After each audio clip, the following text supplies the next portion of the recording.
Mari kita sama-sama membuka dari Injil Yohanes pasal yang ke-10, Let us open our Bibles to John chapter 10, ayat yang ke-22 sampai ayat yang ke-42. verses 22 to 42. Sekali lagi Yohanes pasal yang ke-10 ayat ke-22 sampai 42. Once again, John chapter 10, verse 22 to 42. Kita akan konsentrasi khususnya sampai ayat yang ke-31. I will focus especially to verse 31. Saya bacakan untuk Bapak Ibu dan Saudara sekalian. I will read for you all. At that time, the feast of dedication took place at Jerusalem. It was winter, and Jesus was walking in the temple in the colonnade of Solomon. So the Jews gathered around him and said to him, "How long will you keep us in suspense? If you are the Christ, tell us plainly." Jesus answered them, "I told you, and you do not believe. The works that I do in my Father's name bear witness about me.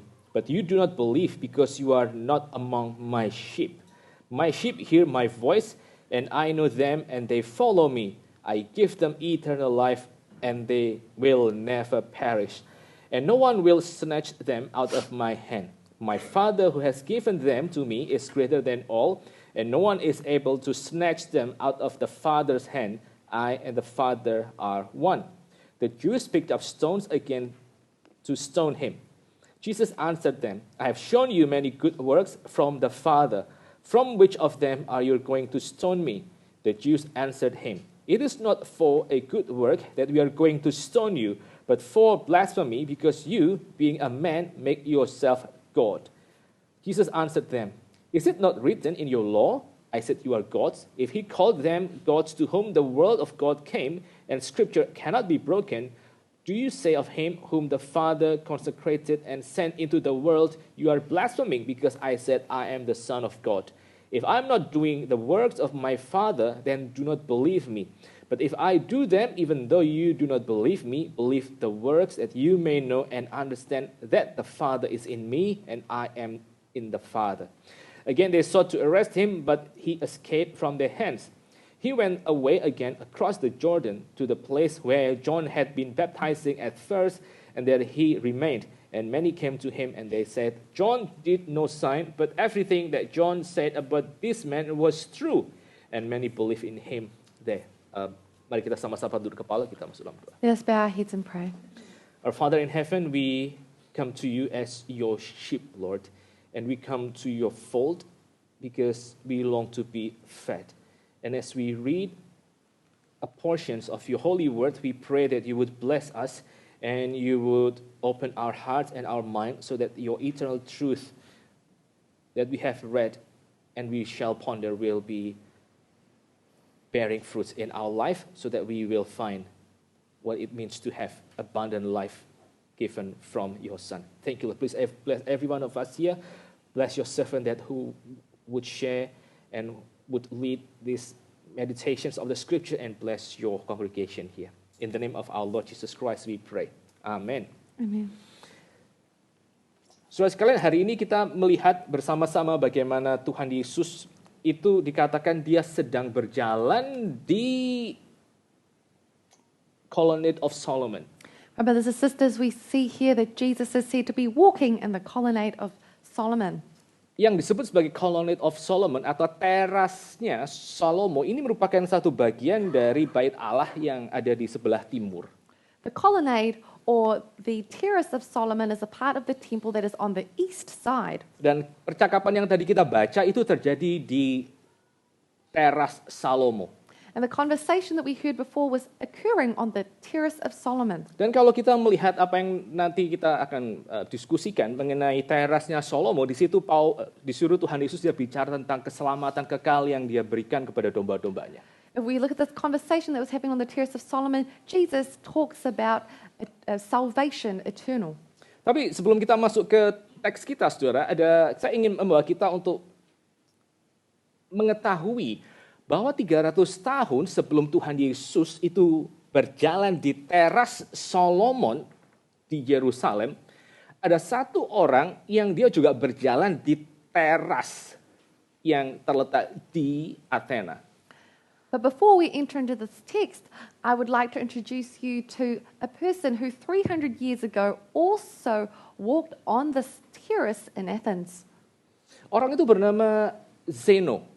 This is a man named Zeno. Zeno itu orang yang sangat kaya sekali dan dia penjual kain-kain ungu. Zeno was a very wealthy man and he sold purple cloth. Kain ungu itu merupakan kain yang sangat mahal karena untuk mendapatkan warna ungu yang bisa bertahan lama, maka itu mereka harus ambil bahannya dari kerang-kerang di dasar laut. Purple cloth is very expensive because in order to get purple color that didn't fade, you had to get it from seashells at the bottom of the ocean. Makanya kain-kain ungu itu dijual untuk kepada para bangsawan dan khususnya juga para kaisar. Mereka mengenakan purple cloth. So purple robes were specially sold to the emperors and also to the upper class. Hari itu Zeno dia berlayar dengan kapalnya membawa begitu banyak kain-kain ungu dan dia berarti pengusaha yang sangat kaya sekali dan dia mengharapkan satu prospek keuntungan yang sangat besar. So Zeno that day was sailing on a ship that was fully laden with cloth. So he was a very successful businessman and hoped to get a good business deal. Di tengah perjalanan di laut kapalnya karam dan dia akhirnya terdampar di Yunani. And on his travels, his boat got stranded and he was stuck on Greece. Di tengah segala macam kesialan dan di tengah segala macam ketidakberuntungan, akhirnya Zeno dia pergi ke Yunani, ke Athena, dan dia membaca satu kitab yang ditulis oleh para filsuf yang lain yang bernama tulisan dari kaum-kaum sinik. In the midst of all of his difficulties and trials, he went to Athens and he read a few books by different philosophers who were cynical.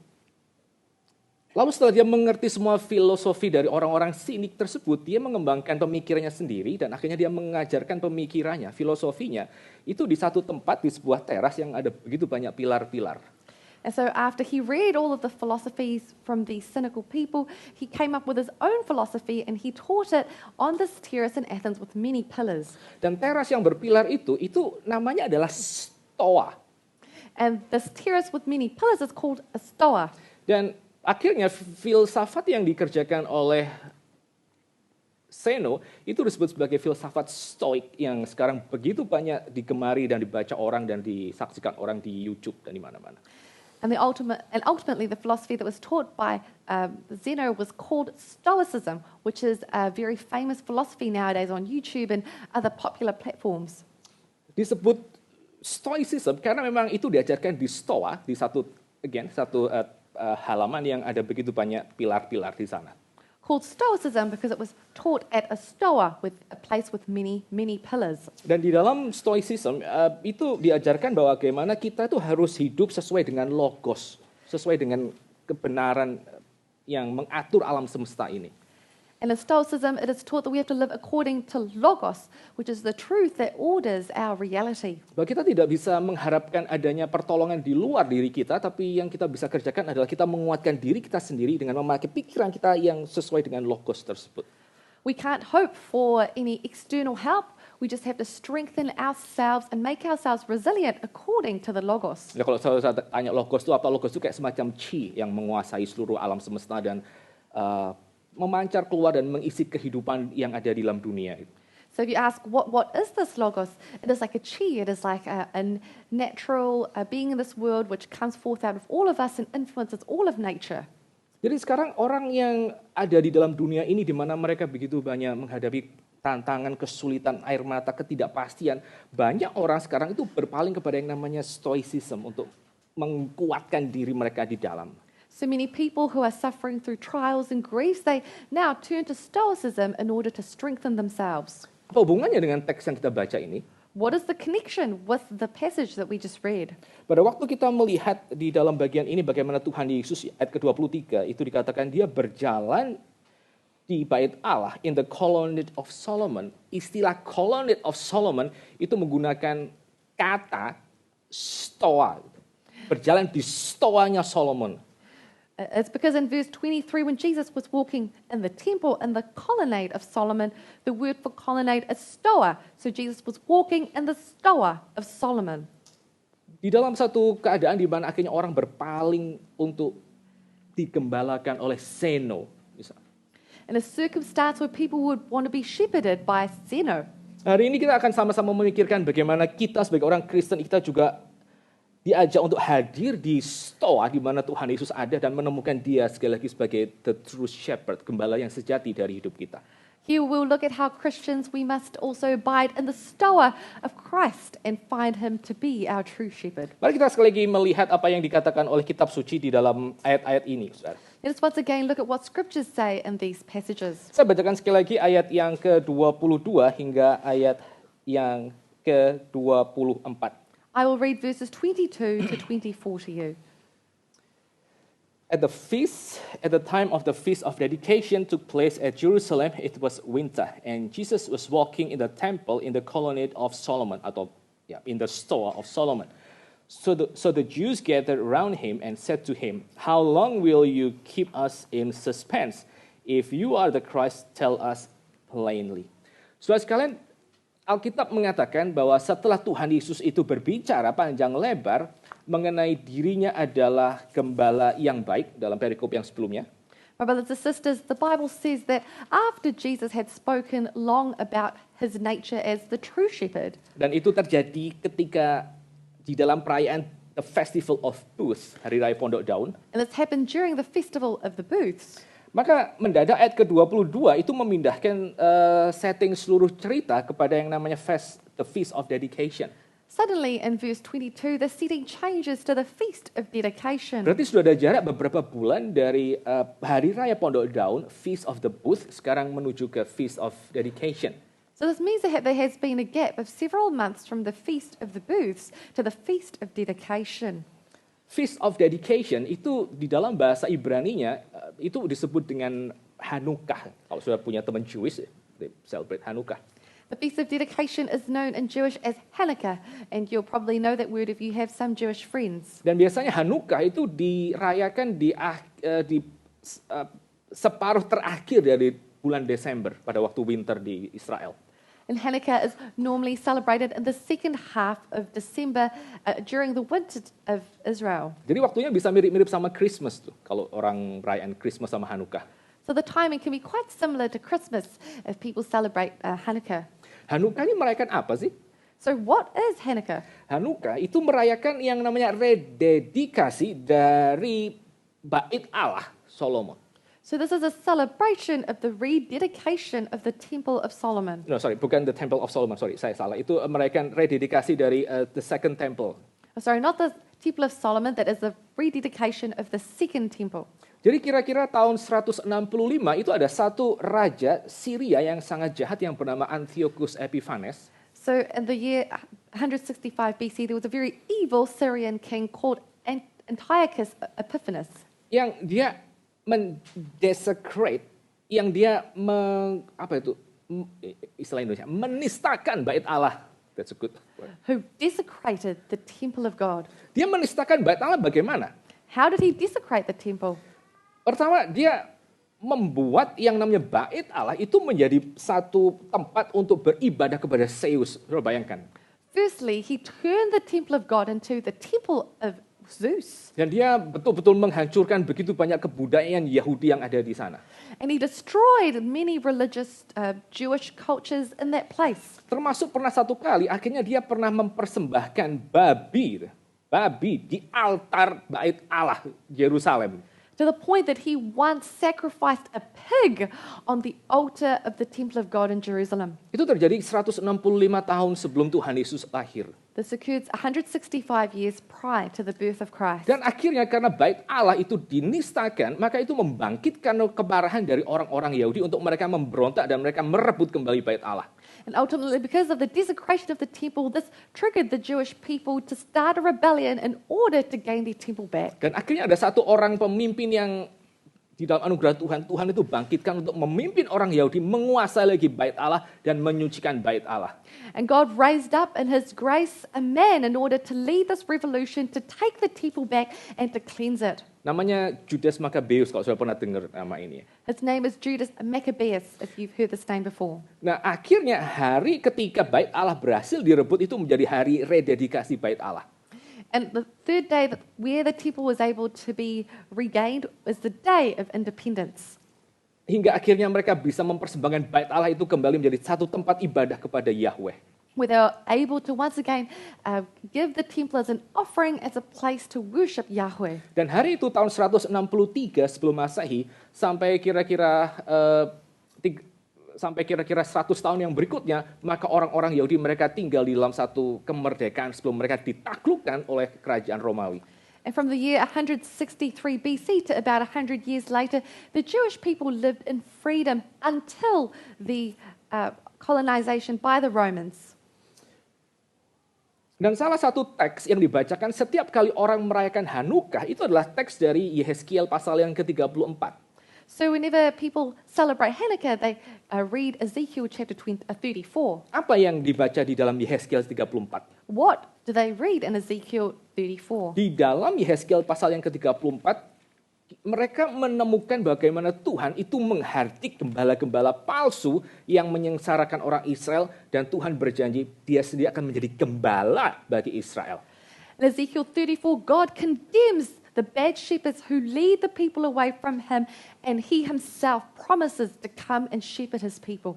Jadi pada waktu dikatakan hari itu Tuhan Yesus dia berjalan di stoanya Solomon, dan Tuhan Yesus sebelumnya mengatakan bahwa dia adalah gembala yang baik, maka di situ Tuhan Yesus dia ingin ini seperti satu gambaran yang mengatakan bahwa seluruh perayaan Hanukkah di mana kita mendengar bahwa Tuhan itu berjanji dia akan menjadi gembala bagi Israel, itu digenapi ketika Yesus Kristus itu hadir pada waktu Hanukkah di dalam bait Allah pada waktu peringatan rededication.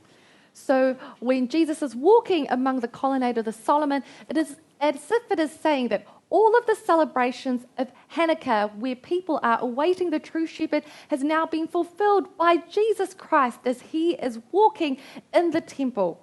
Pada waktu orang-orang Yahudi itu melihat Tuhan Yesus berjalan di stoanya Solomon, ayat ke-24 mengatakan bagaimana orang-orang Yahudi itu akhirnya berkeliling di sekitar Tuhan Yesus dan bertanya, kalau engkau adalah Kristus, maka katakanlah kepada kami terus terang.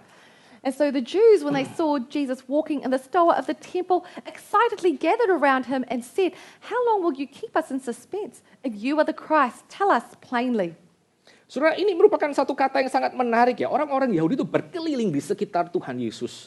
This is a very interesting word. It says the Jews gathered around Jesus. Kenapa ini satu hal yang menarik? Karena ini masih ada sambungannya dengan perikop yang kemarin yang kita pelajari. Why is it interesting? It's because it is connected to our prior passage from last week. Tuhan Yesus di dalam perikop yang kemarin, dari pasal 10 yang kemarin, mengatakan bahwa pada waktu domba-domba itu mereka digembalakan, mereka akan menghadapi bahaya apa? Bahaya dari yang namanya serigala-serigala yang mungkin akan menyerang mereka dan merebut mereka. In the previous passage, Jesus says that the sheep might face some dangers, that is, of the wolves coming and grabbing them. Saya bacakan ayat yang ke-12 dari ayat minggu lalu.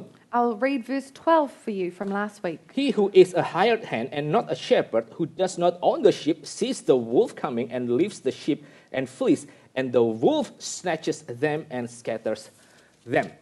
Itu merupakan resiko yang dihadapi oleh para domba. This is a risk that is faced by the sheep. Ketika mereka harus berhadapan dengan serigala-serigala yang akan merebut mereka dari tangan sang gembala. When they have to face the wolves that are trying to grab them out of their shepherd's hand. Nah, sekarang di sini kita melihat bersama-sama orang-orang Yahudi mereka berkeliling mengurumi Tuhan Yesus. So we see here the Jews are gathering around Jesus. Itu seperti gambaran para serigala itu berkerumun mengelilingi gembala yang baik. It is a picture of the wolves gathering around the good sheep. Ini bukan hanya sekedar main cocok-cocokan, saudara. This is not just trying to match up. Karena kata yang sama yang digunakan untuk mengatakan bagaimana mereka berkeliling sekitar Tuhan Yesus, itu juga digunakan oleh Injil Lukas. Because the word that is used to say gathering around Christ is also used in the book of Luke. Pada waktu Tuhan Yesus mengatakan satu kali kelak itu Romawi akan mengelilingi Yerusalem sebelum mereka akan menghancurkan seluruh Yerusalem. And where Jesus says that the Romans will gather around the temple before they're going to destroy it. Jadi ada sekali lagi gambaran para orang-orang Yahudi yang mengelilingi Tuhan Yesus itu adalah seperti kayak semacam serigala yang berusaha untuk menghancurkan kawanan ini, dan terutama mereka berusaha untuk menghabisi gembalanya terlebih dahulu. So that there is an image of the Jews that are gathering around like wolves that are gathering around and trying to destroy the shepherd first. Dan sekali lagi mereka tidak bisa mengerti sebetulnya siapakah Tuhan Yesus yang dia sudah bolak-balik jelaskan di perikop-perikop yang lalu. They don't understand who is the true Christ that has been explained in the previous passages. Mereka mengatakan, if you are the Christ, tell us plainly. They said, if you are the Christ, tell us plainly. Dan Tuhan Yesus mengatakan ayat yang ke-25, I told you and you do not believe. The works that I do in my Father's name bear witness about me. Yesus menjawab mereka, aku telah mengatakan kepada kamu, tetapi kamu tidak percaya. Pekerjaan-pekerjaan yang kulakukan dalam nama Bapakku, itulah yang memberikan kesaksian tentang aku. Tuhan Yesus, dia berkata kepada orang-orang Yahudi, dia berkata kepada para serigala tersebut, bahwa aku sudah mengatakannya untukmu, bahwa akulah Mesias tersebut. Jesus said to the Jews, to these wolves that are surrounding him, that I have told you that I am the Christ. Tuhan Yesus memberitahu kepada mereka bahwa dia adalah Mesias yang dinantikan melalui apa? Dia mengatakan melalui pekerjaan-pekerjaan yang dikerjakan. Jesus has already said that he is the Christ through the works that he has been doing. Saudara ingat pasal yang ke-9, Tuhan Yesus itu baru mencelikkan mata orang yang buta dari lahir. Remember in chapter 9, Jesus had just given sight to a man blind from birth. Sampai orang buta itu mengatakan bahwa ini semua tidak pernah terjadi sebelum dunia dijadikan. Setelah dunia dijadikan tidak pernah kita dengar ada kisah penyembuhan orang buta dari lahir. Until this blind man says, never since the world began has it been heard that anyone opened the eyes of a man born blind. Kamu masih tanya apakah aku adalah Mesias? Aku membuka mata orang yang buta dari lahir. You still ask that I am the Messiah? I have already given sight to a blind man who was blind from birth. Bukan hanya Tuhan mengatakan bahwa dia menyembuhkan mata orang buta dari lahir, tapi juga dia memberitahu kepada orang-orang Yahudi sebelumnya bahwa dia adalah terang dunia. Not only has Jesus given sight to a blind man from birth, he has also told the Jews that he is the light of the world. Dia adalah terang dunia, karena itu dia bisa mencelikkan mata orang yang buta dari lahir. He is the light of the world, and that is why he can give sight to a man blind from birth. Yang menariknya, saudara, ayat yang ke-26 itu dikatakan tentang alasan yang sesungguhnya kenapa mereka tidak bisa percaya kepada Tuhan Yesus. Dan ini boleh menjadi satu renungan yang sangat dalam buat kita hari ini. But in verse 26, he gives them the real reason they don't know that he is the Christ. And I think this is a deep meditation and reflection for us as well. But you do not believe because you are not among my sheep. Kamu tidak percaya karena kamu bukan bagian dari domba-dombaku, kata Tuhan Yesus.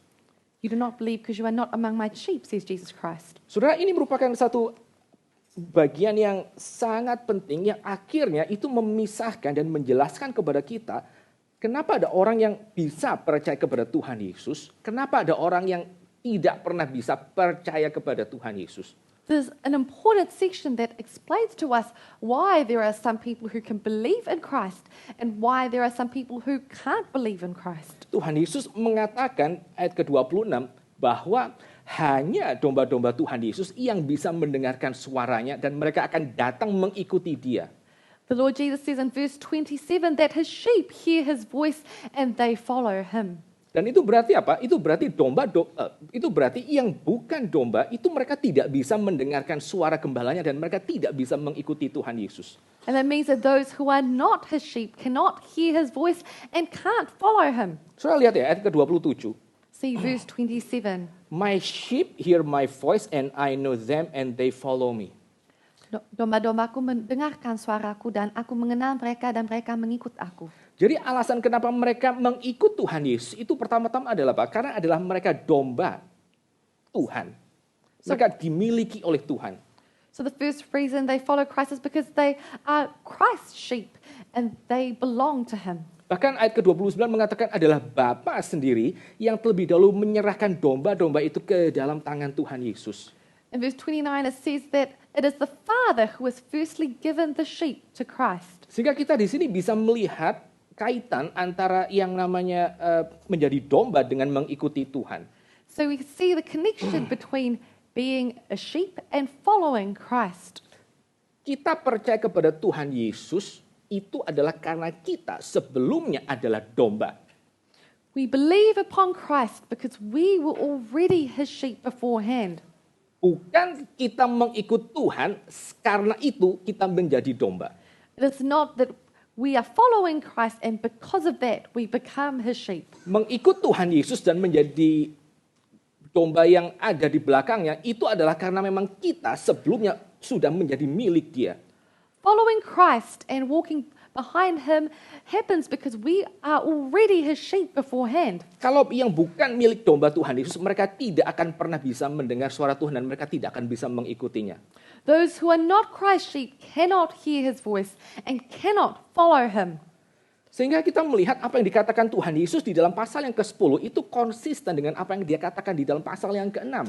So what is said by Jesus in chapter 10 is consistent with what He says in chapter 6. Di dalam ayat-ayat seperti pasal 6 ke-37 atau pasal 6 ayat yang ke-44, And verses like John 6 chapter 33 or 40 or verse 44. Tuhan Yesus mengatakan kalimat seperti ini. Jesus says this. Semua yang diberikan oleh Bapa kepadaku akan datang kepadaku, dan siapa yang datang kepadaku dia tidak akan aku buang. All that the Father gives me will come to me, and whoever comes to me I will never cast out. That's verse Siapa yang 37. diberikan Bapa kepadaku akan datang kepadaku, dan siapa yang datang kepadaku dia tidak akan aku buang, karena itu domba-domba milik Bapanya. All that the Father gives me will come to me, and whoever comes to me I will never cast out, because these are my sheep. Di dalam bagian yang lain Tuhan Yesus mengatakan kalimat seperti ini. Tidak ada orang yang bisa datang kepadaku kalau Bapa itu tidak memberikannya kepada orang itu. Ayat ke-44. And the other section of verse 44, He says, no one can come to me unless the Father who sent me draws him. Jadi sekali lagi saudara, pada waktu kita memikirkan mengenai kenapa ada orang yang bisa datang kepada Tuhan, ada orang yang seumur hidup dia tidak bisa datang kepada Tuhan, maka jawabannya adalah karena entah mereka adalah domba milik Tuhan atau mereka sama sekali bukan domba at all. So once again, the reason that people cannot come to Christ, and some of them do, is that they are either not His sheep at all and never belong to Him. Nanti kita akan coba sama-sama lihat di belakang bagaimana kita tahu bahwa kita adalah domba Tuhan Yesus. How do we know that we are Christ's sheep? Nanti di bagian yang belakang. Tapi sekarang saudara camkan terlebih dahulu bahwa sekali lagi hanya yang domba, betul-betul domba, yang itu yang bisa mengikuti suara gembala. Kalau orang yang bukan adalah domba milik Tuhan, dia tidak bisa mengikuti kemana Tuhan pergi. We will look at that in the last section, but in this part we see that it is only those who belong to Christ who will hear His voice, and if you do not hear His voice, it is because you are not His sheep. Setelah Tuhan itu mengatakan bahwa hanya domba-dombanya yang bisa mendengar dia, dan orang sepintar apapun, kalau bukan domba tidak bisa mendengarkan suara Tuhan, maka Tuhan Yesus di dalam bagian ini dia mulai pindah ke topik yang berikutnya, yaitu tentang keselamatan yang dia berikan untuk domba-dombanya. And after Jesus says that if you are not my sheep, you cannot hear my voice regardless of how smart you are, He changes His topic and He talks about the salvation that He has for His sheep. Saudara, sekarang kita akan sama-sama melihat jaminan keselamatan yang Tuhan itu berikan untuk domba-domba yang Allah Bapa itu berikan kepada Sang Anak. My brothers and sisters, now we will look at the secure salvation that the Father has given to the sheep that belongs to His Son. Saudara, sekarang kita perhatikan ayat yang ke-28. We'll now pay attention to verse 28. I give them siapa? I give them domba-dombanya. I give them eternal life and they will never perish and no one will snatch them out of my hand. Dan aku memberikan hidup yang kekal kepada mereka, dan mereka pasti tidak akan binasa sampai selama-lamanya, dan seorang pun tidak akan merebut mereka dari tanganku.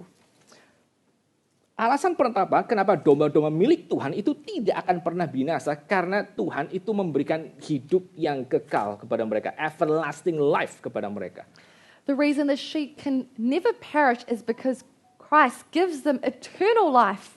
Yang namanya eternal life atau everlasting life itu by definition dia akan terus ada selama-lamanya. Eternal life or everlasting life by definition will last forever. Sehingga pada waktu Tuhan mengatakan aku memberikan hidup yang kekal untuk domba-dombaku, maka berarti apa?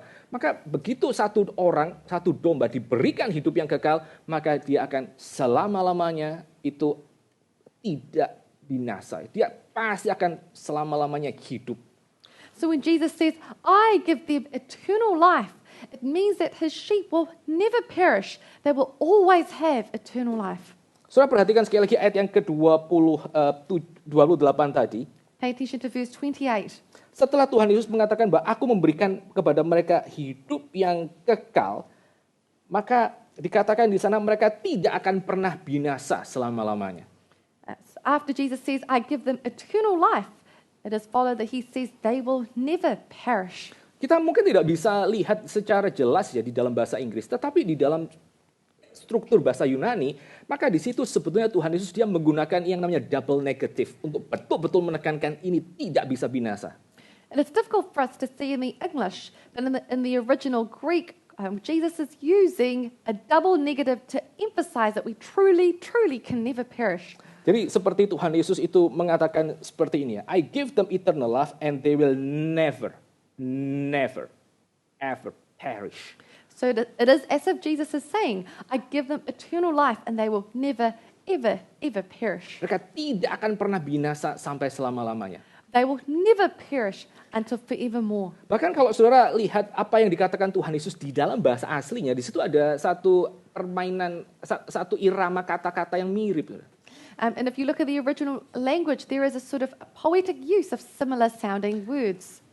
Aku memberikan kepada mereka hidup yang selama-lamanya, I give unto them eternal life, sehingga mereka tidak akan bisa binasa selama-lamanya.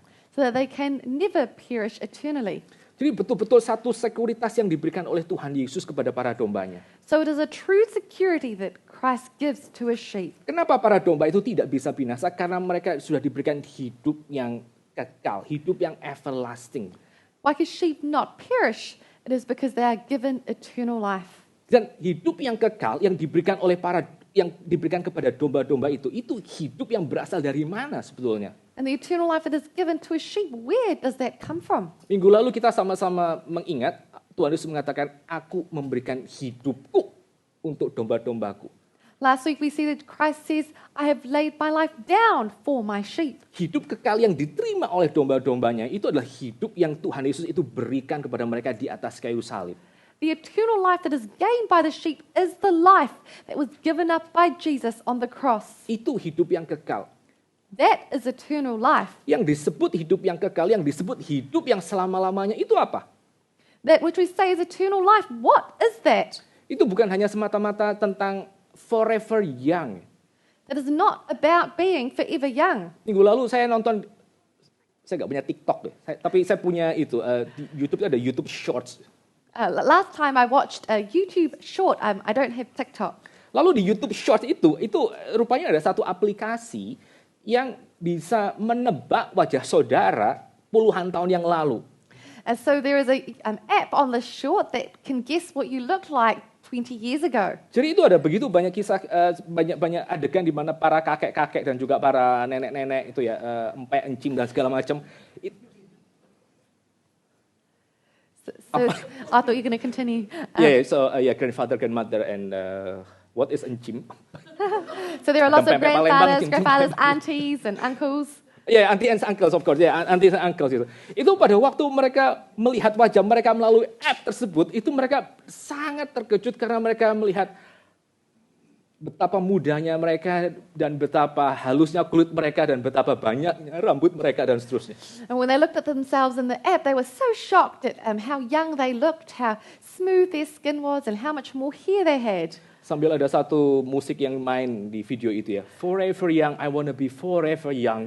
And in the background there is that theme song playing, I want to be forever young. Hidup kekal itu bukan semata-mata forever young seperti itu. But eternal life is not about being eternally youthful like that. Hidup kekal, ya itu adalah hidup yang tidak berkesudahan, tapi bukan masalah di dalam durasinya saja. Eternal life, yes, is never ending, but it is not simply about the duration. Tapi hidup kekal itu adalah hidup di mana kita bisa berbagian di dalam kehidupan Kristus. But eternal life is a life where we can be united with Christ. Jadi kalau saudara hari ini merasa saudara punya hidup yang kekal, so today, if you feel that you have eternal life, tapi saudara tidak punya satu communion pribadi dengan Kristus yang betul-betul saudara exercise setiap hari, but you don't have communion with Christ that you are exercising every day, di mana saudara ingin untuk ada di dalam jam doa bersama dengan Dia, where you desire to be in prayer with Him, di mana saudara betul-betul rindu untuk bisa lebih taat, misalnya hidup sesuai dengan iman Kristen, where you desire to be more obedient to Him in accordance with God's word. Saudara, tidak ada pengalaman-pengalaman di mana hidup saya rasa kosong. Saya tahu saya perlu lebih dekat dengan Tuhan. You have no experiences where you feel that my life is empty. I need to be closer to God. Tapi kalau saudara pikir, I still have that eternal life tanpa saudara punya pergumulan untuk dekat dengan Tuhan, And you still think that you have eternal life, even though you have none of these struggles of wanting to be closer with God. maka saudara itu mungkin sedang menipu diri saudara sendiri. You might be deceiving yourself. Karena hidup kekal itu bukan masalah tidak ada hukuman, tapi hidup bersama dengan diri Tuhan. Because eternal life is not about escaping judgment. It is becoming one with the life of Christ. Yang namanya air yang tenang dan padang rumput yang hijau itu konsekuensi dari dombanya. Domba Tuhan itu ada bersama-sama senantiasa dengan gembala. The waters that are still and the green pastures are a result of the sheep walking with their shepherd. Jadi pada waktu pagi hari ini kita melihat bersama-sama janji Tuhan. Bahwa aku memberikan kepadamu hidup yang kekal. Hidup yang kekal itu apa? Hidup nyawa gembala yang diberikan untuk mereka. Maka mari kita sama-sama memikirkan diri kita sebagai orang Kristen hari ini. So as we look at this promise that Christ has given, I give them eternal life. And that life is a life that Christ himself has given to us on the cross. Let it be a reflection for us individually. Apakah kita betul-betul sebagai orang Kristen kita memiliki hidup yang kekal itu? Hidup yang ingin menjadi satu dengan Kristus. As Christians, do we truly possess this eternal life? A life that desires to be united with Christ. Saudara perhatikan yang berikutnya, alasan yang berikutnya kenapa domba-domba itu akan memiliki keselamatan yang selama-lamanya. Pertama, mereka mendapatkan hidup yang kekal. And secondly, we'll see why, as we have secure salvation as sheep, it's not only that we have eternal life. Tapi yang berikutnya adalah karena kata Tuhan Yesus still ayat ke-28, no one will snatch them out of my hand. But secondly, in verse 28, Christ says, no one will snatch them out of my hand. Mereka sudah diberikan hidup yang kekal, dan setelah mereka mendapatkan hidup yang kekal, Tuhan Yesus mengatakan, aku menjamin mereka aman di dalam tanganku. No one will snatch them out of my hand. They've already been given eternal life, but after that Christ promises that no one will snatch them out of my hand. Saudara ingat ayat ke-12 yang tadi kita sempat lihat sekilas. Look at verse 12 that we looked at briefly just now. The wolf snatches them and scatters them. Serigala itu merebut mereka dan mencerai-beraikan mereka. Ayat yang ke-12 pasal yang ke-10. So that is in chapter 10, verse 12. Di sini Tuhan Yesus mengatakan, pada waktu aku sudah menyerahkan nyawaku untuk domba-dombaku, maka domba-domba itu aman di dalam tanganku dan tidak ada yang bisa snatch them, tidak ada yang bisa merebut mereka, tidak ada satu serigala pun yang bisa mengambil mereka dari dalam tanganku. Jesus says, once I have laid down my life for my sheep, they are secure in my hands. There is no one that can snatch them away. There is no wolf that can take them away from my hands. Apa yang dikatakan Tuhan Yesus tentang keamanan domba-domba di dalam tangannya itu mirip dengan apa yang Tuhan Yesus sendiri katakan tentang bagaimana dia memiliki hidupnya. What Jesus says about the security of a sheep in his hands is similar to what he says about his own life.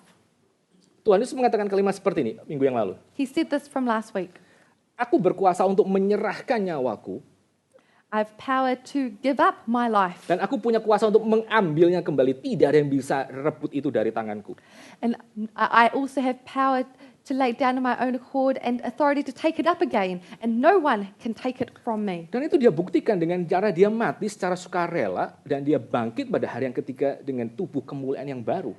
And he displayed this by giving up his life voluntarily and being resurrected on the third day. Aku berkuasa untuk menyerahkan nyawaku dan ambil kembali, kata Tuhan. I have authority to lay my life down and authority to take it up again. Tidak ada orang yang bisa main-main dengan hidup Tuhan Yesus yang dia sendiri itu kuasai. No one can play around with Christ's life that he himself possesses. Lalu di dalam bagian ini itu mirip dengan mirip dengan tone yang sama. Tuhan Yesus mengatakan, sekarang domba-dombaku itu aman di dalam tanganku dan tidak ada yang bisa rebut mereka. No wolf could snatch them out of my hand. And in a similar tone here, Christ says that my sheep are in my hands and no wolf can snatch them out of my hand. Bahkan bukan hanya sekedar mereka mendapatkan hidup yang kekal, yang pertama, bukan hanya sekedar Tuhan itu memberikan sekuritas di dalam tangan dia, Tapi juga yang berikutnya, kalau saudara melihat ayat yang ke-29, Not only are they safe in Christ's hand, but if you look at verse 29, Tuhan Yesus mengatakan, My Father, Bapakku, my Father who has given them to me is greater than all, and no one is able to snatch them out of the Father's hand. Bapakku yang memberikan mereka kepadaku lebih besar daripada siapapun, dan seorang pun tidak dapat merebut mereka dari tangan Bapa. Domba-domba itu aman di dalam tangan Tuhan Yesus. Tapi yang berikutnya, domba-domba itu juga aman di dalam tangan Bapa yang sudah menyerahkan domba itu kepada diri Tuhan. The sheep are safe in the hands of the shepherd, but also they are safe in the hands of the Father who has given them to the Son. Saudara bisa membayangkan betapa amannya menjadi domba milik Tuhan. Can you imagine how safe it is to be a sheep who belongs in the hand of God? Mereka diberikan nyawa dari sang gembala untuk atas hidup mereka. They are given the life of the shepherd for their own lives. Lalu Allah anak Tuhan Yesus itu menggenggam hidup setiap domba-dombanya di dalam tangannya. And Jesus, the Son of God, holds on to the life of every sheep in his hands. Dan seperti belum cukup, maka Tuhan Yesus mengatakan apa? Untuk kasih stressing betapa amannya domba-dombanya, Tuhan Yesus mengatakan even tangan Bapaknya pun menggenggam keselamatan domba-domba itu di dalam tangan Bapa. And if that wasn't enough, Christ says, my Father also securely grasps the lives of the sheep. Jadi pada waktu Tuhan Yesus mengatakan tidak ada yang bisa rebut mereka dari tanganku dan tidak ada yang bisa rebut mereka dari tangan Bapa. So when Jesus says that no one is able to snatch them out of my hands and out of my Father's hands, Itu kita pelan-pelan bisa dengar satu eko yang sama yang kita dengar pada waktu kita baca awal Injil Yohanes. we could hear the same echo that we heard at the start of the Gospel of John. Firman itu bersama-sama dengan Allah dan firman itu adalah Allah. The Word was together with God and the Word was God. Pada waktu di awal Tuhan Yesus ditanya oleh orang-orang Yahudi, apakah kau adalah Kristus? Kalau ya, katakanlah kepada kami dengan terus terang. At the start, so the Jews asked Jesus, are you the Christ? Tell us the truth. Maka sampai di dalam kalimat ini kita bisa mengetahui bahwa Tuhan Yesus memberikan jawaban afirmatif. Yes. And up till here, we see that Jesus gives the affirmative yes. Tapi itu bukan jawaban afirmatif. Jawaban ya bahwa dia adalah Mesias secara politikal. But this is not yes, as in saying he's a political Messiah, Tapi melalui perkataan Tuhan Yesus bahwa dia dan Bapa itu sama-sama memegang keselamatan kekal domba-dombanya. but through saying that him and the Father are holding the salvation of his children. Maka Tuhan Yesus sedang mendemonstrasikan kepada orang-orang Yahudi bahwa mereka sedang berhadapan dengan Messiah in another level, another category. Ini divine Messiah sendiri. Jesus was showing the Jews that he is a Messiah in a completely different category. He is the divine Messiah. Kalau saudara lihat ya, tidak ada satupun pemimpin agama yang bisa mengatakan bahwa keselamatan pengikut-pengikutku itu aman di dalam tanganku. If you have a look, there is not a single religious leader who is able to say that your salvation is secure in my hands. Karena setiap pendiri agama itu di dalam konsep mereka hanya utusan yang memberikan yang namanya holy teachings, divine teachings untuk pengikut-pengikut itu kerjakan. Because every religious leader sees themselves as a channel through which they are giving divine scriptures and divine revelations for their followers to obey. Jadi di dalam kepercayaan dan atau agama yang lain, maka keselamatanmu itu adalah usahamu. Kamu sendiri yang mempertahankan hidupmu. So in other religions, your salvation is your own works. It is because of your own effort. Pada waktu Tuhan Yesus dia mengatakan sekarang semua domba-dombaku aman di dalam tanganku dan mereka tidak akan binasa selama-lamanya. Itu memberikan satu glimpse kepada kita. Tuhan Yesus itu sebenarnya memandang dirinya itu siapa. When Christ says, my sheep are safe in my hands and they will have eternal life forevermore, it gives us a glimpse into who Christ sees himself as. Dia pasti tidak sedang melihat dirinya sebagai sekedar Jewish prophet atau Jewish leader biasa. He was not seeing himself as a Jewish prophet or a Jewish leader. Pada waktu dia berhadapan dengan para muridnya dan dia mengatakan keselamatanmu itu aman di dalam tanganku dan aku pegang keselamatanmu sampai selama-lamanya, dia pasti assume bahwa dirinya itu is God. When he faced his disciples and said that their eternal life is secure in my hands forever, he was saying that He is the eternal God. Dan as if itu belum enough gitu ya. As if that wasn't enough. Selesai Tuhan Yesus mengatakan, mereka aman di dalam tanganku dan tidak ada yang bisa merebut mereka dari tanganku. Dan mereka di dalam tangan Bapa dan tidak ada yang bisa merebut mereka dari tangan Bapa. Jesus says that they are in my hands and no one will snatch them out of my hand. He also says that my Father who is greater than all, no one is able to snatch them out of the Father's hand. Maka jaminan keselamatan seperti ini itu akhirnya di seal di dalam ayat yang ke-30. This promise of secure salvation is sealed in verse 30. I and Father are one. Aku dan Bapa adalah satu. Mereka bisa aman di dalam tanganku selama-lamanya dan mereka di dalam tangan Bapa selama-lamanya aman. Itu adalah karena apa? Karena aku dan Bapa adalah satu. They can be safe in my hands forevermore and in the Father's forevermore because I and the Father are one. Nah, apa yang dimaksud Tuhan Yesus dan Bapa adalah satu? What does it mean for the Father and the Son to be one? Kalau di dalam bahasa Yunani, maka kita bisa mengenal ada 3 macam gender gitu kira-kira ya. In the Greek, we can understand that there are 3 genders. Beda, mungkin mirip dengan Inggris.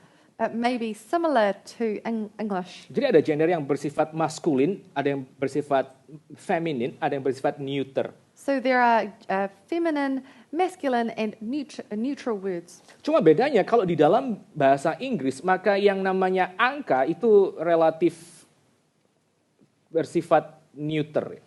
The differences in English, numbers have neutral. Ya, 1, 2, 3 itu kan just numbers kan. Mereka nggak ada gender actually. So for the numbers 1, 2, 3, they are neutral. They don't have a gendered noun. Tetapi di dalam bahasa Yunani, maka yang namanya angka itu juga punya gender.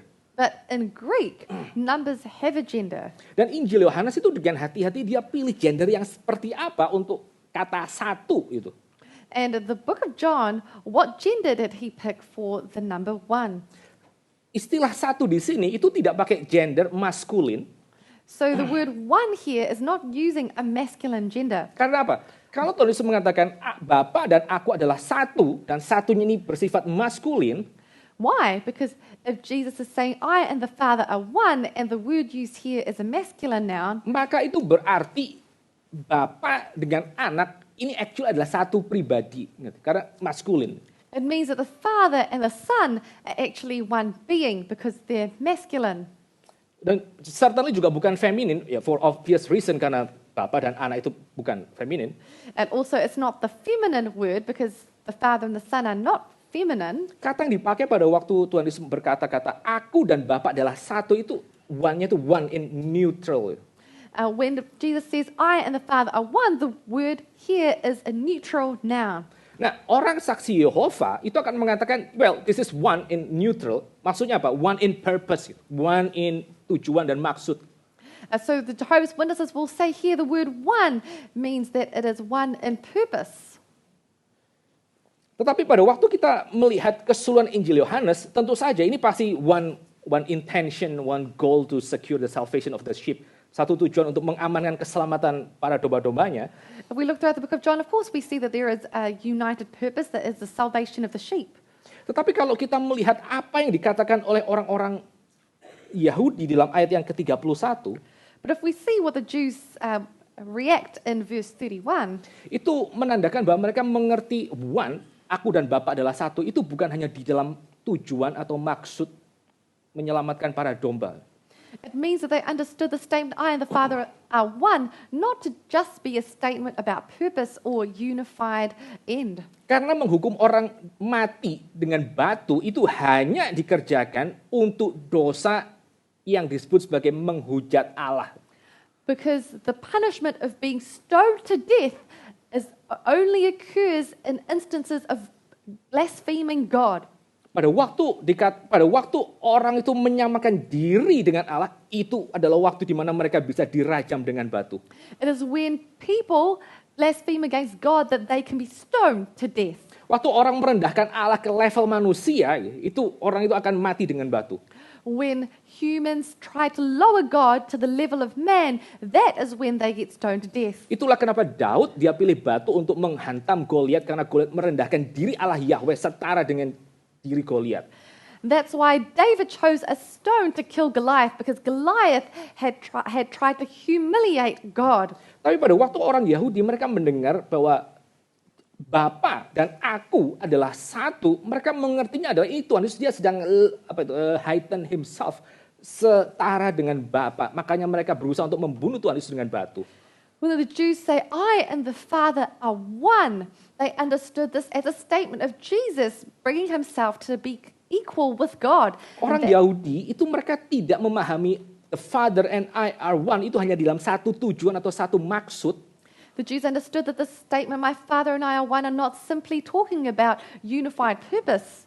Karena kalau hanya purpose, maka semua nabi juga punya purpose yang sama. Because if you're talking about unified purpose, well, all of the prophets had the same purpose. Tapi the fact mereka berusaha untuk merajam Tuhan Yesus dengan batu, itu mereka mengerti bahwa ini adalah satu proclamation yang mengatakan bahwa Tuhan Yesus dengan Bapa itu satu essence, satu hakikat.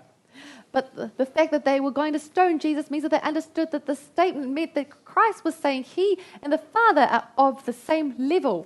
Pada mulanya adalah firman itu bersama dengan Allah, dan firman itu adalah Allah, one essence, one substance. And the beginning was the Word, and the Word was with God, and the Word was God. And so they are of one essence and of one substance. Kita mungkin pembahasan kitab suci kita berhenti sampai di sini, saudara, untuk lihat ayat-ayatnya. Maybe we'll stop looking at the passages of Scripture here. Dan kita sekarang coba pikirin nih, kalau memang keselamatan domba-domba itu begitu aman di dalam tangan Tuhan, maka apa maknanya buat kita? But we must think, if the salvation of the sheep is so secure in Christ's hands, what does that mean for us? Waktu Zeno dia berjalan-jalan di stoanya Athena. When Zeno was walking among the Stoa of Athens, Dia sekali lagi mengatakan bahwa keselamatan kita itu tergantung kepada kita.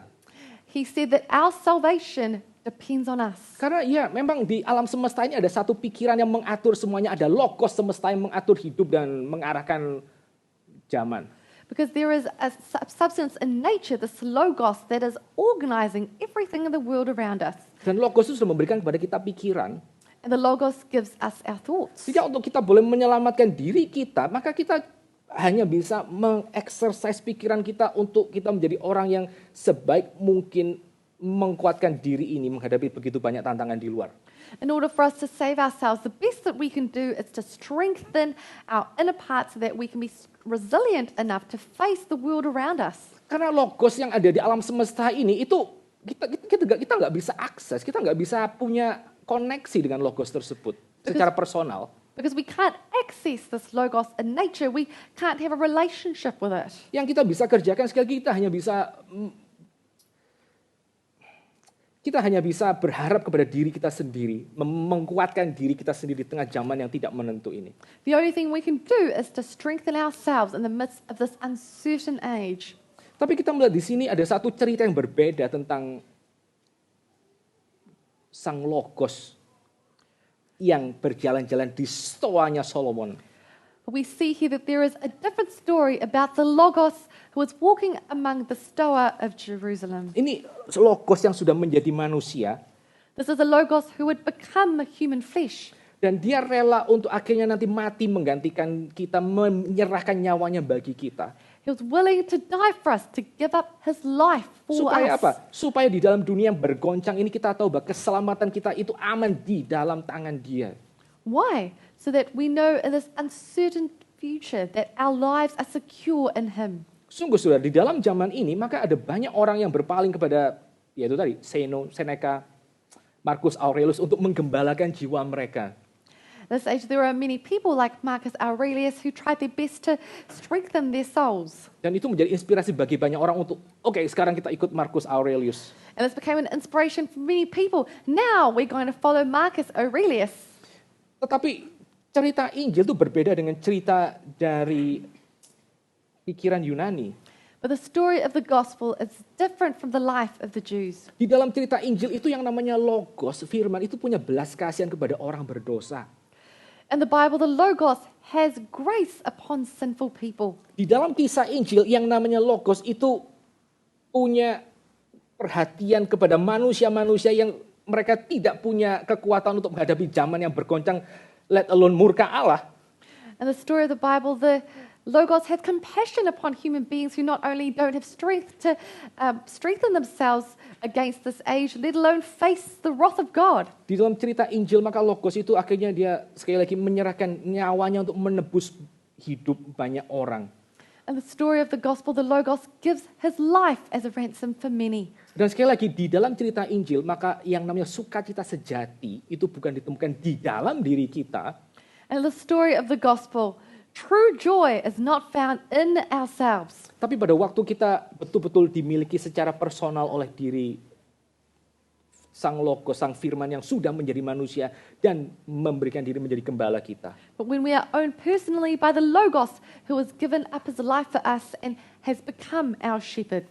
Saudara sekalian, kita punya keamanan yang kekal di dalam diri Tuhan Yesus. My brothers and sisters, we have eternal security in Christ. Keselamatan itu ada secara kekal begitu kita percaya kepada Tuhan. We have salvation eternally when we believe upon Jesus. Saya tahu ini merupakan something yang kadang-kadang too good to be true. I know sometimes that this seems too good to be true. Saya kemarin sharing di persekutuan hari Jumat Yesterday I shared in our Friday fellowship bahwa ada dua ekstrim untuk orang itu bisa mengerti anugerah Tuhan. that there are two extremes by which people understand the grace of God. Ekstrim yang pertama adalah memperlakukan grace itu secara cheap grace. One extreme is to consider grace as cheap grace. Ya, pokoknya saya tahu saya sudah punya hidup yang kekal and that's it, saya bisa hidup sebebas-bebasnya. Saya mau ngapain terserah saya. Well, I know I have eternal life, so I can live however I want. I can do what it is that I desire. Itu another extreme dan itu not Christian at all. So that is one extreme, and that is not Christian at all. Cheap grace, Cheap grace. mau merasa punya hidup yang kekal tapi tanpa hidup yang serupa dengan Kristus. You want to feel that you have grace, but you don't want to have a true relationship with Christ. Tapi ekstrim yang berikutnya dari cheap grace itu adalah cheating grace. But the other extreme from cheap grace is cheating grace. Yaitu apa? Kita sebagai orang Kristen, kita curiga, kita ragu-ragu, apa betul anugerah Tuhan itu sebesar itu sampai dia bisa mengampuni saya? That is when we as Christians are suspicious that the grace of God is not enough to forgive us of our sins. Kita curiga bahwa grace yang dijanjikan Tuhan itu actually it's cheating. We are suspicious that the grace God offers is cheating. Kita tidak bisa percaya bahwa cinta Tuhan itu lebih besar dari dosa dan kesalahan kita. We can't believe that the grace of God is greater than all of our sins. Di dalam ekstrim seperti ini, saudara, And these two extremes, brothers and sisters, maka pada waktu kita melihat sekali lagi ayat seperti ini, when we see verses like this, maka kita mendapatkan satu assurance dari mulut Tuhan Yesus langsung, we receive assurance from the words of Christ himself bahwa this is the true saving grace. that this is true saving grace. Ini bukan cheap grace, karena domba itu akan mengikuti kemana gembalanya pergi. This is not cheap grace because sheep will follow where the shepherd goes. Sang gembala pasti tidak akan biarkan dombanya itu berkeliaran dan hilang. The shepherd would not allow his sheep to go wild and go anywhere they want. Mazmur 23 mengatakan gembala itu akan pimpin dombanya di dalam the path of righteousness. Itu bukan cheap grace.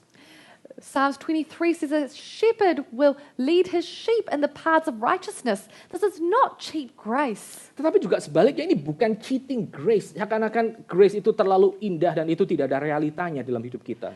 But on the other hand, this is not cheating grace, where grace is so wonderful, it has no real marks in our lives. Karena Tuhan Yesus sendiri dia berjanji, aku memelihara hidup mereka kekal selama-lamanya dalam tanganku. And even Bapakku pun juga pelihara hidup mereka kekal. Because Christ promises that I will look after their lives in my hand, and no one can snatch them out of my hand and out of the Father's hand. Dan terus Tuhan memberikan nyawanya di atas kayu salib. Like, this is my life for you. Mau apa lagi, Job? And Christ has given his life on the cross. This is my life for you. What more do you want? Itu bukan cheap grace dan itu bukan cheating grace. Itu betul-betul saving grace yang sejati. It is not cheap grace and it is not cheating grace. It is true salvation. Sehingga di dalam Yesus Kristus, Sang Gembala yang agung, yang menyerahkan dirinya dan menjamin keselamatan kita, kita punya satu hal yang tidak dimiliki oleh cheap grace maupun yang cheating grace. So that in Christ, our mighty and gracious Savior, we have something that is not just cheap grace or cheating grace. Even juga tidak dimiliki oleh para stoik tentu saja. And it is not something that is possessed by the Stoics either. Itu apa? Itu life of gratitude, itu ucapan syukur, berterima kasih. Itu cuma bisa keluar dari the saving grace itu. That is the life of gratitude. This is something that can only come from the life that is from saving grace. Orang yang memperlakukan grace dengan cheap, dia pasti tidak akan ada gratitude. A person who thinks that grace is cheap will not live a life of gratitude. Dia pasti live a life of greed. Serakannya luar biasa karena dia pikir dia sudah, that's it, I'm up. Udah punya tiket ke sorga. They would live a life of Greed. because they think, oh, I have a free ticket to heaven. Orang yang percaya bahwa grace itu tidak seindah yang dijanjikan itu juga pasti tidak punya gratitude. People who think that grace is also cheating, that it is easier than it should be, will also not have gratitude. Cuma Injil yang sejati, the saving grace, bahwa Sang Gembala itu memberikan nyawanya, dan setelah dia memberikan nyawanya untuk domba-dombanya, dia menjamin hidup domba-dombanya di dalam tangannya dan tangan Bapaknya. Itu yang the true saving grace, yang bisa memberikan gratitude dalam hidup kita.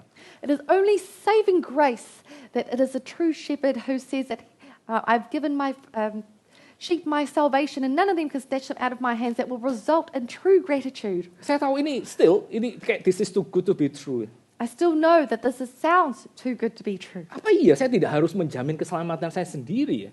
Does it mean I don't have to guarantee my own salvation? Apakah betul saya nggak ada peran sama sekali untuk mengamankan keselamatan saya? I don't have to do anything to secure my own salvation? Saya kasih dua contoh terakhir. I'll give two final examples. C.S. Lewis dia pernah mengatakan satu kalimat seperti ini. C.S. Lewis has said this before. Nanti saya terjemahkan dalam bahasa Indonesia. I will interpret it into Indonesian for you later. Creatures are not born with desires unless satisfactions for those desires exist. Jadi yang namanya ciptaan itu tidak akan pernah punya yang namanya keinginan atau hasrat kecuali ada hal-hal yang memuaskan keinginan itu. Oke, kalimat berikutnya. A baby feels hunger. Well, there is such a thing as food. A duckling wants to swim, well, there is a such thing as water. Sebagai contoh, kalau seorang bayi itu merasa lapar, maka pasti ada yang namanya makanan. Kalau anak bebek itu ingin berenang, ya pasti ada yang namanya air. Yang namanya desire di dalam, itu biasanya punya satisfaction untuk desire itu di luar. Okay? Terus kalimat berikutnya yang sangat terkenal. If I find in myself a desire which no experience in this world can satisfy, the most probable explanation is that I was made for another world. C.S. Lewis mengatakan, jika aku punya satu keinginan yang itu tidak bisa dipenuhi di dalam dunia ini, itu bukan berarti dunia yang kacau, tapi kemungkinan besar adalah aku diciptakan untuk dunia yang lain, di mana itu akan memenuhi semua keinginanku. Nah, sekarang, dengan prinsip yang sama kita bisa memikirkan bagian ini. Now, with this principle, we can look at this passage again. Saudara tanya kepada diri saudara, Ask yourself, apakah di dalam hidup saudara, saudara punya keinginan untuk saudara betul-betul diterima apa adanya? do you have a desire in your life to be truly accepted as you are? Apakah di dalam hidup saudara, saudara ingin untuk betul-betul dicintai dan dikasihi sepenuhnya? In your life, do you truly desire to be loved unconditionally and Apakah accepted? di dalam hidup saudara, saudara itu punya keinginan untuk saudara memiliki orang yang seumur hidup dia rela untuk mencintai saudara, entah saudara sakit atau even mati?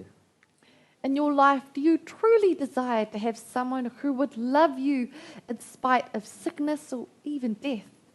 Kalau saudara punya desire seperti itu, If you have this desire, dan C.S. Lewis mengatakan semua desire itu pasti punya pemenuhannya, and C.S. Lewis says that all desires must have its fulfillment, maka di mana saudara akan mendapatkan fulfillment dari semua desire yang tadi? then where would you find fulfillment for all of these previous desires? Saudara mungkin akan menikmati sebentar, ya oke ada orang tua, ada whatever, lover, ada teman dan segala macam. You might experience these fulfillments temporarily, in your parents and your friends or your lover.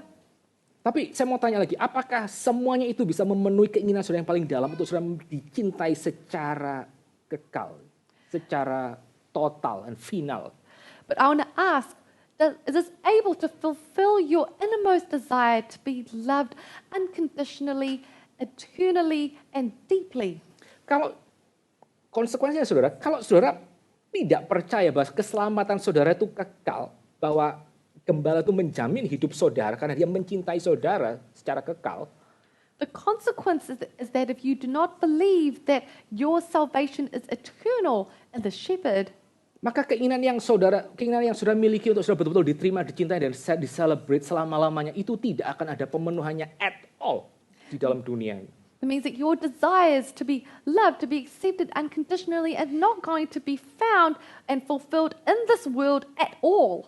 Tapi kalau saudara hari ini kita belajar menerima bahwa cinta Tuhan itu lebih besar dari semua dosa saya di masa lalu, even di masa depan. Lebih besar dari semua kesalahan saya di masa lalu atau di masa depan. Karena dia sudah membuktikannya dengan dia menyerahkan nyawanya sendiri atas kayu salib. Maka apa? Kita tahu that is our fulfillment of our desire. The fulfillment of our desire. But today, we can say that if we believe that the love of God is greater than all of our sins, whether in the past, in the present, or even in the future, then we can have true fulfillment of our desires. Di dalam Tuhan Yesus, saudara bisa mendengar dengan jelas kalimat ini baik. Tuhan itu mengasihi saudara. We can see this fulfilled through the cross of Christ as He died for us, and in His phrase that He has loved us. Dia melihat saudara di dalam level kebobrokan yang lebih dalam yang saudara bisa berani pikirkan. He sees you in a level that is more broken than you can even imagine. Dan dia mengasihi saudara dengan cinta kasih yang jauh lebih kuat dari yang saudara bisa bayangkan. And He loves you with a greater love than you can imagine. Again, shepherd itu sudah menyerahkan nyawanya di atas kayu salib buat kita. The shepherd has given his life for his sheep on the cross. Dari mana saudara tahu saudara adalah domba-domba milik Tuhan? How do you know that you are his sheep? Mendengar suara sang gembala itu adalah identik dengan mendengarkan kisah tentang gembala yang memberikan nyawanya untuk domba-dombanya.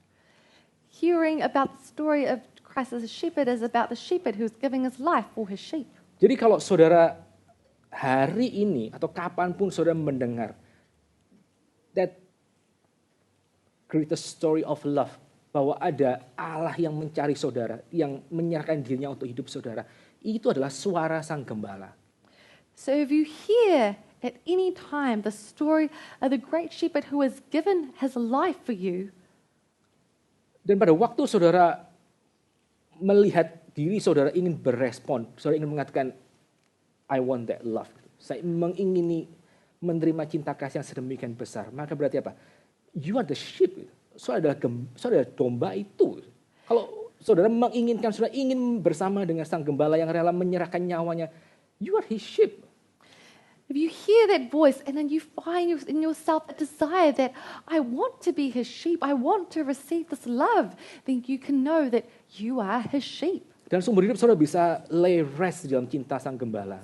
And you can lay at rest in the love of the shepherd for the rest of your life. Karena saudara menemukan diri saudara dicintai dan saudara dikasih sampai selama-lamanya, saudara satu kali kelak akan berjumpa dengan dia muka dengan muka. Because you've been loved and accepted completely and you know that you will meet him face to face one day.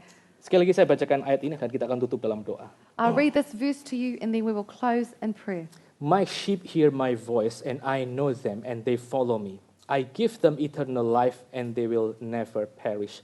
And no one will snatch them out of my hand. My Father who has given them to me is greater than all. And no one is able to snatch them out of the Father's hand. I and the Father are one. This is the voice of the shepherd.